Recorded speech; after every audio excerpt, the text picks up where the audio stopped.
Hey guys, it's me, Torminator. So earlier this day I've uploaded a gameplay video of a team game I played together with Tatoh and some of his friends and viewers.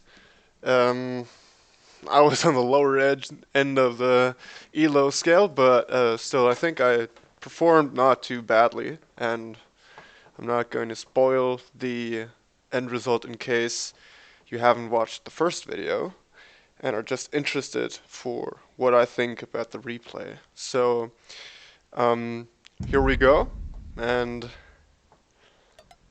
let's see how the map looks like. So this team game was played on Oasis. It was a 4v4. I played in yellow as the Malians. I was in a pocket position. My flank was Mongols, and he is about a 2K rated player on HD. Here's Tatoh in the blue trunks on the flank as well as Teutons. And here you have the other pocket who was Malay Dutch class. Most of those guys, you know, from the AOC community, they're in quite a few streams. But in case you don't know them, I'm going to introduce the other ones as well. I only know Ganji by his name. He's playing as the Huns on the opposing flank. So Huns versus Teutons on this matchup, but since Oasis is such a closed map, I think Teutons should have the upper edge, especially if it goes to late imp. His pocket is Goth, which is always a force to be reckoned with, since on this map you cannot really target the pocket early on, unless you do some crazy forward strategy. And yeah. So who was I up against with my flank? Well, we teamed up versus the Byzantines on their flank and the Italians as their pocket. So Byzantines is a strong late game civ. They provide with cataphracts a really expensive unit, but as well it is very cost efficient versus pretty much anything I can throw at them with the the Malians. The Mongols are counter to the Byzantines, and I'm not really sure what I counter, since the Italians strong gunpowder civ, and I get totally countered by cataphracts. So from the beginning on, it was not an easy matchup. So what I figured was I'm going to boom up as much as possible and try to just give my units away as cannon fodder, so the Mongol can produce as much Mangudai as he needs to break a stall, including siege rams and siege onagers. So I went for a pretty fast castle time to get my boom as fast as possible going. You see Tatoh laming a couple of sheep up here. There were extra sheep here in between the teams. You see them here. I didn't have them, so I did not have an increased start. That's why I thought I might need to lure my deer later on, and yeah. So far, I'm not trailing too much. I mean, let's see whether I'm behind too many. No, I'm not behind any villagers yet, so that's nice. Oops. Well, let's just do it a bit faster for the start. Now, since I introduced all the players and the map. This is actually quite uncuttable, I would say. This is so much. I mean, even if, let's say the team wall is probably going to be here on this side. So they could cut around here, but still our military production would be on all of this region as well. So they would have to cut over here and then back here, which I don't think that would have been possible. Especially since Byzantines, well, we did play on the expansion, so they could cut with onagers, that's right. So they could have done that, or we could have done that. But I at least didn't think of it, because, well, you will see later. So I'm still pretty much booming up here. I'm starting to push my deer. Only got 3 deer, and I started with 4 villagers on wood, because I want to go fast castle. But then I remembered, oh, Monans get cheaper buildings, so I moved 1 over to berries for 4 in general. Now I'm gonna get my last couple of villagers on gold. I'm gonna skip bloom to go as fast as possible. I'm offering my scout. Yeah, we had a small break here. And my flank wanted me to go stonewall for him. I don't know why my flank went for these walls and not like move it as close as possible so he could even secure the relic and this gold. I would have preferred that, but apparently, well, I mean 6 wolves, and he didn't have any extra armies, so we could have done that, but he decided he wanted to go for back walls. Yeah. Okay. So I offered I would send some villagers over to stonewall for him. Quite good timing. I hit feudal and now I can plop down the walls. I'm going for blacksmith market, fast castle age, standard, and over here you see Tatoh getting some aggression in from Ganji. I don't know why he did that. Apparently he didn't scout too well and didn't see that it was totally walled, stonewalled. But now he's going to stonewall behind us. So you see already, this is going to be a longer game. Stone walls over here, stone walls over there, stone walls here and there from both sides. So let's see how we are performing. Score-wise, we're on top by about 100 points, but that's no thanks to me, as I'm pretty much on the lower end of the scales already. But compared with the other ones, I'm still okay. So let's see, I hit Castle Age, so now my score starts to rise a little bit again. And I'm the first to hit Castle Age. That actually was quite surprising to me, because I thought, okay, those guys are probably a lot better than me. He skipped Bloom as well, but it was still slower to castle than I was. So, yeah, plopping down my 2 extra town centers, 1 over here, 1 over there. And I'm not going to go for any military units until the imp time. And I've got a lot of idols here. Probably I'm not going to notice them anytime soon. Yeah, that's a lot of idle time. Well, you can always improve, and that is what the idle villager hotkey is for.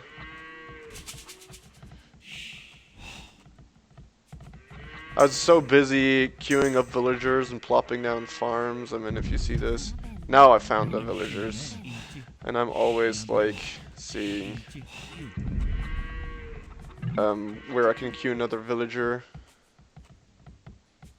You see me trying to queue them up, not having quite enough resources. So let's keep on going. There's still no army on our side. He's booming, he's booming, he's booming, he's booming as well. Although he is a lot slower because he did go for those initial couple of scouts and spearmen. It's quite weird from him to do that. I don't know how he went extra spearmen. But, yeah. Tatoh is happy to sit back and boom because he knows he has the upper hand over the Hun Civ in late game. And now Ganji comes over with his 4 scouts here. Why ever he's doing that, I don't know. And you see, Buddy actually went for scouts as well. I'm still booming. I'm putting on my 4th TC now to get even faster to the amount of villagers I want. Putting down a lot of farms. I have like no gold income. That was one of my mistakes. I wasn't fast enough on gold because you see my food is rising now, even though I'm going to put down my 4th TC. Still it's rising and rising and rising, and now I'm putting more villagers on food, but I already have almost like 1k food, so I could have clicked up now already. Now I'm moving more villagers to gold. I'm like, oh, my gold income, it's too low. Yeah. Not the very best. So let's see. He's preparing for imp. Now he's probably clicking up. And he'll concerning this and this. I don't know yet which units he's gonna play, but we didn't have any scouting information whatsoever. I mean, if you see this, we don't know anything about this. I think Tatoh went one time with a couple of scouts, at least from the LOS, I think that were scouts, to scout what the enemy is doing, seeing lots of easy pickings. Oh, let's see. So Dutch class is Imperial. As Malay, that's actually pretty normal. You see Tatoh pushing out now because he's about to hit Imperial as well. He actually deleted his barracks, going for back stables, cavaliers, and all the good stuff. We still have some LOS. We see he's not actually taking his front gold because he's scared it might get harassed by ranged units. So now they're trying to secure second wall off. Over here, still nothing happening. I'm putting down my barracks, and here you see I didn't do my upgrades. I was so late on my upgrades, and also late on the imp upgrade. I really have to work better on that. And you see my gold count now, since I've put like 50 villagers on gold. Yeah, not the best eco balance. I could have had like 60 army easily by now if I just went more on farms and less on gold. And I'm actually also putting down markets, starting to get more trade cards.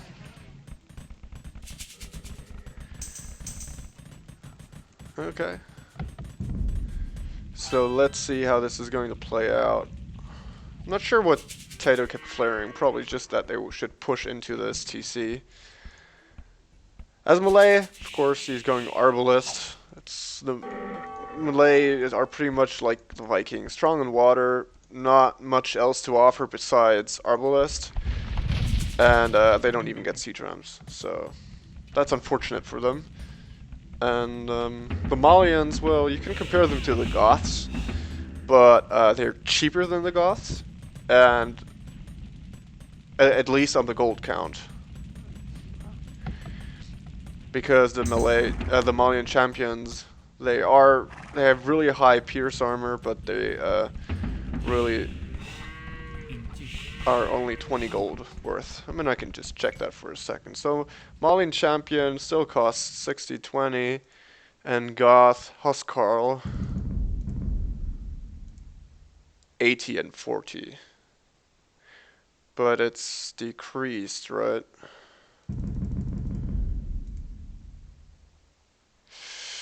Um, 35. It's still more cost efficient for the Malians to go champions instead of the Goth Huskarls. So we see a lot of fighting down here.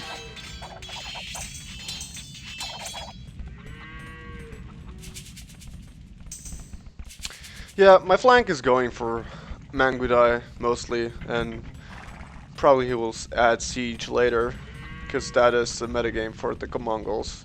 I don't really know what my metagame was, but I thought, okay, I get good champions, so let's start with champions. You see, it's like minute 35, and I've just begun researching champions. That could have been easily a couple minutes earlier. And I wanted to go for chemistry as well. That's why I put down a university in the first place, because I knew Malians had access to gunpowder. And I saw this was Byzantines, so, and I see Italians here. Yeah. I didn't really need my stone because I wasn't going to go for Gebetos. I had my castle, and that's enough for my techs. And I remembered that Malians get the Farimba technology, which makes their cavaliers pretty strong, although not as strong as Paladin, of course. So he's going for fast chemistry, of course. And so now the fronts over here are hardening in the Cold War, and here's the hot war going on. We see a lot of cavaliers, a lot of arbalists, and siege. And since Genji was slower to Imperial than Tatoh, he doesn't even have cavalier when Tatoh has paladin. And they are fully upgraded. So that's going to hurt really a lot. And even the Goth doesn't have all upgrades yet, so together with the Arbalist from the Malay, this is pretty much GG on this side, at least as far as I can see it. They also have forward bomber towers, which are really nice looking. I really like the art on this one. So you see, I'm going for champions, which are now fully upgraded. Yeah. Still float so much gold and have so little other resources. That was my market I deleted, since I have market going from down here. I should have put down an extra market already. That was not the best market location by Buddy. He blocked my market here, so I told him to delete this later on. Yeah. So now I have a lot of barracks. Of course I'm going for champions. And what are my opponents going for? Cataphracts. And they're almost fully upgraded. Champions with better melee melee. I don't know how to say that. Melee, I think. Just like the melee over here, but written differently. They have better upgrades, the talents, than the Malians, because I'm missing Blast Furnace, the last upgrade, and they have it. So that's unfortunate for us. But the Mangudai are almost fully upgraded. The Siege Rams are not fully upgraded yet, although they seem pretty fast. Maybe they are fully upgraded. Oh, by the way, this game was played on the 5.2 beta patch, so we didn't have that many problems with performance. So you see over here, they're pushing really strong, and our job in this game is to not die to them. Because they have better late game versus me, at least. And the only guy who actually counters these two is my Mongol ally. So I have those melee Malian champions, and I'm just going to plop them down in front of the Mangudai, try to keep those safe so he can mass up until he has so many units that he can just get rid of everything that's targeting my units before they die. I'm almost pop capped, although you see my food count is really low, so I could have done a lot better on eco management, going more on farms, even more on farms. Yeah. In the end, it's really hard for me to adjust my economy, because I don't know, do I need more villagers? Is it enough villagers? Let's see how my champion fares. Yeah. You see, they're just paper mache. There's no way I can beat Cataphracts with Malians. I wouldn't even know which unit. I mean, maybe if I have like cannon fodder in the front and Gebeto in the back, and a lot of Gebeto, but still, they've got 5 Dura armor. This is not going to be the solution. So under post-imp settings, Malians, they just get wrecked. And together with the Italian bomber cannons, which are cheaper, I believe. Let's check that for a sec. Yeah, they're cheaper for him. So that was a strong push by them. And you see I'm actually going onagers, but kind of hard countered by the bomber cannons as well. So I was like, yeah, okay, I should keep those alive as much as possible, so I'm just gonna send my champions into the front. And you see how fast they die. It's like seconds and they're gone. my army size isn't the best, so I start mixing in extra barracks, and my ally wanted me to go for Cavalier as well. Because the only thing they don't counter in this army yet is Cavalier.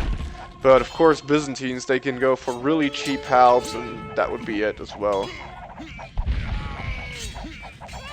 On this side, sides have pretty much stalled now. So, what is going to be the game deciding factor on this side? Well, you see, our complete map control is like let's say, a bit more than half of the map. Because they can't really do a safe trade line over here. I mean, you see here, Dutch class putting down his military production completely near their markets. And their trade is a lot less extensive than ours because of this. We have the safe trade line, so we're going to go for full trade. They don't, so they're just relying on selling resources, mining up their last couple of gold mines, and that'll be it. This is really a hard match for us, matchup. Malians don't get halberdiers anymore, so they're like only good versus the skirms, I feel. With 7 pierce armor, a skirmisher does exactly 1 damage. So the only thing in this army that really does damage is the cataphracts and the champions. The rest is just because they don't have enough gold to field those forever. Front castle, they're getting pretty confident that they can push us a lot now. But I've been harboring a couple of bomber cannons in the back, so now we can push out again. I'm gonna go for cataphracts with cavalier with full upgrades for the Malians as well, to get more meat on the battlefield. I think the cavalier of the Malians might win one-on-one versus the cataphract, but I'm not too sure, to be honest. Not too sure about it. I would have to check. At least it's a lot cheaper to get the fully upgraded Malian Cavaliers. You see, they don't take any damage from these skirms. The only thing that's really doing any damage is the cataphracts and the champions. Now there are no cataphracts anymore. They've lost a lot of units, and now we can start pushing them back. So I have my siege in the back, so I can target now their castle. And on this side, it's still pretty even. You see Tatoh going for a lot of stone castles now, because the Goth is going there. And now I send him 1,300 stone, so he can put down 2 additional castles, which he's doing right away, and going for Teutonic Knights, which is the perfect counter versus the Goth infantry spam. There's like nothing they can do versus this. The only thing, maybe heavy cav archers, but he already got paladin, which is stronger than heavy cav archers. And no, I think the only thing they could have done is maybe adding some hand cannoneers, but of course their trade line is still pretty weak. You see, they've got a little trade going on this side. And on that side, we have a lot more trade going.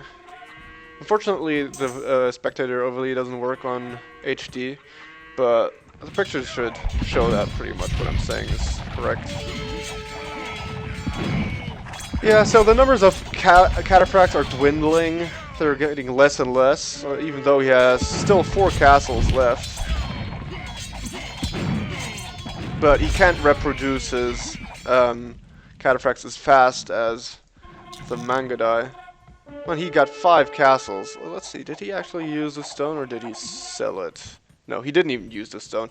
So my Mongol ally, he got like 1,300 stone tributed by me, and he didn't even use it. And the game is about to stop. Because you see, they don't have trade on this side, and we have trade. They kind of do one last push over here. Throw everything they still got at them. But to be honest, Tato's just waiting to get enough Teutonic Knights to just completely kill this side. Maybe Walking Disaster already saw a couple of Teutonic Knights and is going preemptively into Scorpions. But for stalling, those Teutonic Knights are so strong, it's incredible. It's like the best stalling unit. Except versus Mangadai. They just crumble versus Mangadai. You see, now my little troops, they can actually do something, which is quite nice. I'm still somewhat pop-capped. My gold has receded dramatically. That's why I queued up more trade units. Probably in the end I should have had about 50 trade units, but it didn't quite make it there until the end of the game. So let's stop for a second and have a look. So what is the game plan here? So they have pushed them back on this side. So now they have established a more or less safe trade route. They still need to kind of wall this and get a second line of defense so they can actually trade on the whole line. I mean, they could have just traded a lot earlier and put markets down here. Maybe even back here and wall off this side. They didn't have to delay their trade as long as they did. I think that was a big mistake by them. Because they've got no way near the amount of trade cards we have. And our side, well, we're still totally safe. Even though we're losing a little bit of ground here. That wasn't our ground to begin with. So we can happily give that up. It's not like they still have a lot of resources to mine here. Maybe this stone and that's it. On this side, we've mined almost all of this stone as well. And yeah, so burnt land strategy here. Yeah. The only thing that's keeping them afloat is that they have superior civilizations versus me, I feel. If I had a counter to them as well, or at least an evenly matched army, then that would have been it. But you see, I actually did exactly what I wanted to do. I let my flank mass up his Mangadai until he has a critical mass and literally destroy everything. Now he's telling me to stop with the champions and just go full cavalier. I feel that's it's okay, but on the same side, it's a trade-off. I mean, I already had the tech, almost all the tech for cavalier, or no, I had all the tech for cavalier, and I also had all the tech for champions. So what I did, I was going both as much as possible, going for champions and cavalier, because I felt the pikes were just dying too fast. They have almost the same hit points, and 15 less. Oh yeah, that was a nice shot. So it's pretty much stalled over here.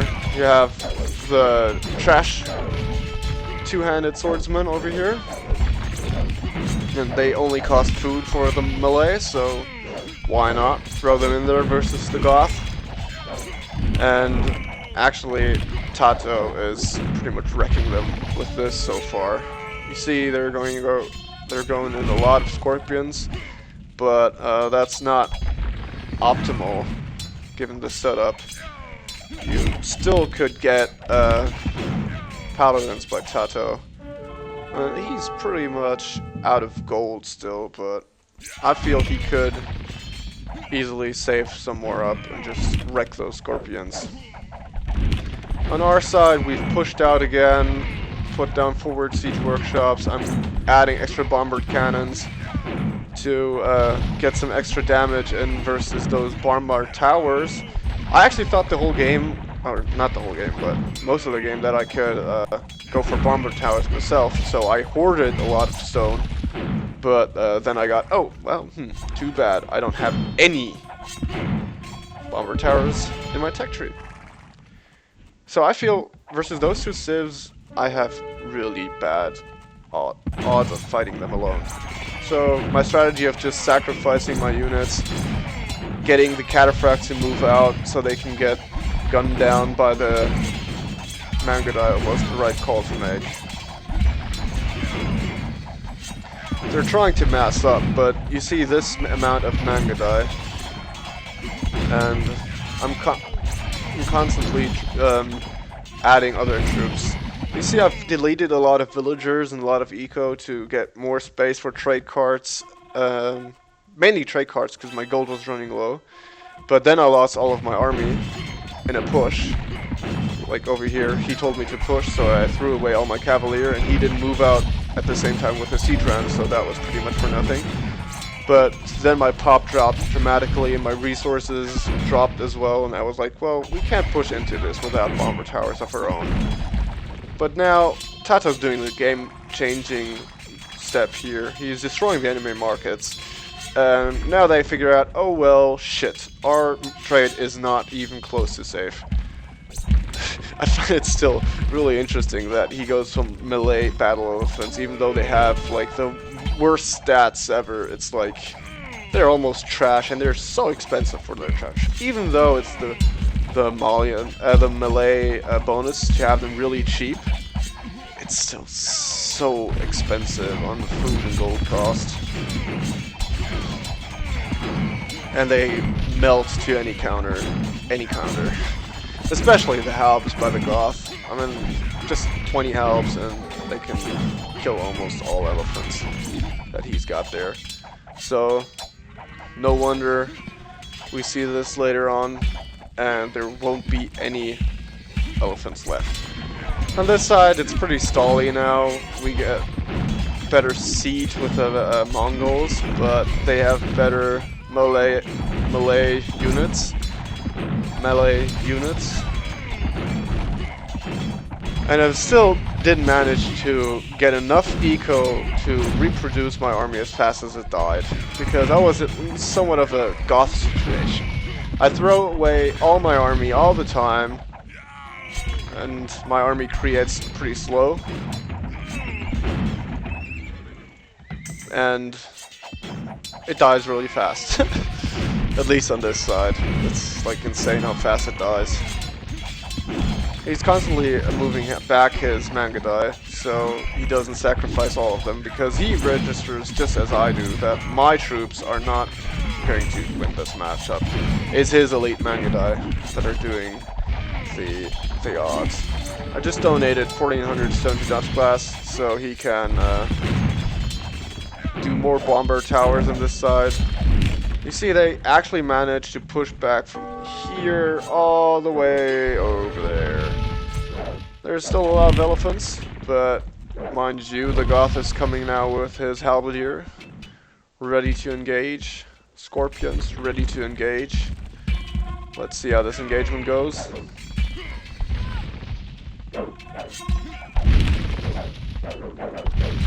You see this? You see this? This is so crazy. Anybody who says melee elephants are bad just has the proof right here. That's scout cavalry. 10 halbs and 15 scorpions. Melting an army. That's so expensive. Can't believe it. Probably because they didn't have safe trade. The orange player resigned. We didn't get any message, he just kind of disconnected, which was unfortunate. But, nevertheless, was still a nice match. I think he figured... I'm still not sure whether he really resigned or whether he just disconnected. Because it felt odd. This side was not lost, and for him to call the GG already, when his teammates keep playing on for a couple of minutes, that's just weird. But I didn't see their in-game chat, so maybe they were like, yeah, it's pretty much GG, we can GG, and then they're just like discussing, well, okay, we should have done that, or Civs were OP or something. Yeah. So, now we don't really know what to do now, since it's a 3v4 now. I'm setting my troops to the front, getting gunned down all the time. And now he's moving back in. There's so many cannons right here. Yeah, that's pretty sick. This side, it's like the last attempt. Tatoh going siege onager as well. That was what I thought he would do. And now they're in their trade. Like, what the hell even? Oh my god. Sending all their trade cards into the markets, to their markets, even though there's a castle and troops just on the sideline. And Tato's even putting down watchtowers. He's like, I don't give a fuck. That was funny. Okay, well, all in all, I think my game plan worked out pretty good. I didn't even end up as low score in our team, which I thought I would because I threw away so much army right here. It was crazy. I was like, I cannot keep this up anymore. I mean, till the very end, my resources were like nil. I was constantly trying to keep my production up. I didn't really have the time to go through all of my production facilities and see whether I still have like 4 queued up here and whether all of those are producing the same amount of cavaliers, but it was okay. I had a decent flow of army, and yeah, I'm quite happy with this game. I think I played really well in the start. My commentary was lacking, but I think I've provided my thoughts to this game and this analysis of the game a lot better now, and I hope you enjoyed the commentary. All in all, we see Tatoh was totally dominating this game, together with my Mongol flank, but that was understandable because he was Mongols and he didn't take a lot of casualties because I took them for him. So that was really nice for him. And seeing military, he killed the most units, and his KD is so insane. And this KD is only possible because I threw away the units he killed on their side. I mean, I still held okay-ish. And the only reason why the Byzantine player is a negative KD is because he was versus Mangadai, and he was throwing so much trash in there as well. His skirmishers were no match versus champions and cavaliers. And also the Italian with his skirmishers. I think if there were no skirmishers on the field because they had enough trade, the game would have been a lot different. And even though I had... How much trade did I have? I had 13,000 trade profit. Like, if you compare that to the other team, they had 4,600. At least my side had 4,600. So I had like 130%, 150% even of what they had. Only me. And then my flank had almost as much as I had. I sent away a lot of stone. 3,600 stone, that sounds insane. But it fits. I mean, I had one castle, I did a couple of upgrades, and the rest I sent to my teammates. All of them, actually. So let's go back to the KD. Tatoh had an insanely positive KD as well. Not as crazy as this one, by any means, but still impressive. And that was because he was faster to Imperial. He had his Paladin before the Hun flank had his Cavalier even. And then he went into the Teutonic Knights, countering the Goth really hardcore. And yeah.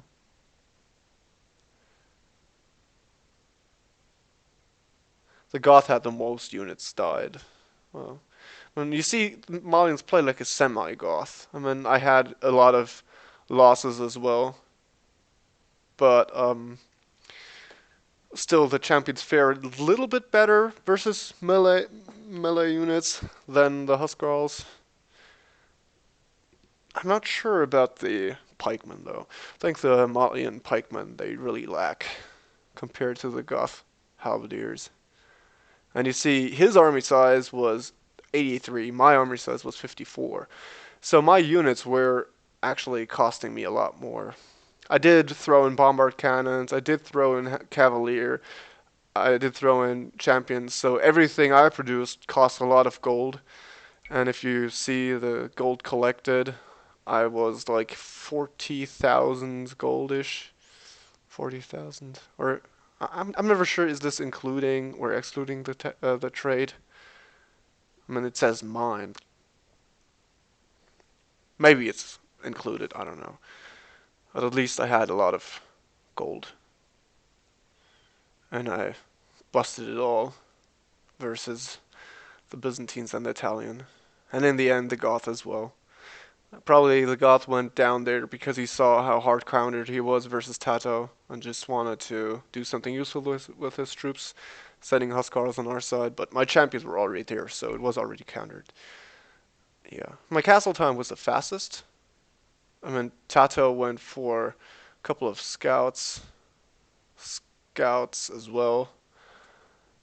And yeah. I'm not sure. I might have actually been better off if I delayed my uptimes a little bit as Malian, so I could get more resources and didn't have to idle my TCs in the beginning that much. But yeah, whatever. My imp time could have been a lot faster, and it was like 36 minutes in or 37 minutes in before I had champions, so I should have definitely started building one barrack at least at my home location so I can start researching the upgrades faster. That was a mistake by my side. My one relic got me a lot of extra gold, so I'm happy with that. And we had another relic in the, let's say, in the death zone in between our walls and the enemy walls, but we didn't take advantage of it early on when we did have control of that relic. Um, yeah, I think it was on our side really evenly matched up, even though my Civ was trash versus the others. But the Mongols saved the day, and the other side was totally in favor of us because we had Tatoh, and he did the right decisions. So I hope you enjoyed my commentary, and I'll be back again soon.